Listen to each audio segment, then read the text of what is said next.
Ahoy there, fellow travelers. Alon, the international cruiser here. At the end of this month, the cruise ship Icon of the Seas will embark on its first voyage from the United States. Until then, we can already be impressed by the sheer size of the Icon, as seen in those recent published photos and videos from the private island port of Royal Caribbean, Perfect Day at cococay.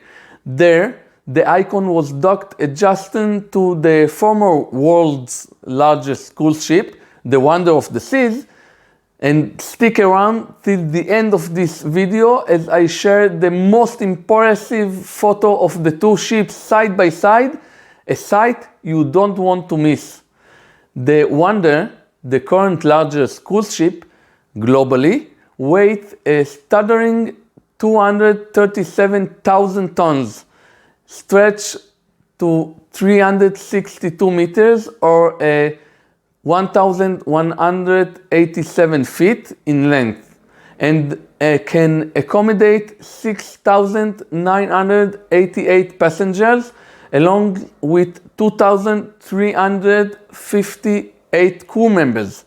The Icon of the Seas weighs more than 248,000 tons in comparison and is almost 365 meters long, just a few feet more, and can host 7,600 passengers and an additional 2,350 crew members. In other words, slightly less than 10,000 people can be on the Icon at any given time. Impressive figure, right? If you too also like to cruise on the Icon, give this video a thumbs up. And if you haven't already, I invite you to subscribe to the channel and hit the bell icon so you won't miss any further videos. And with the stunning images of the two mega cruise ships docked side by side, I invite you to keep watching another one of my videos. So safe travel and see you in the next one.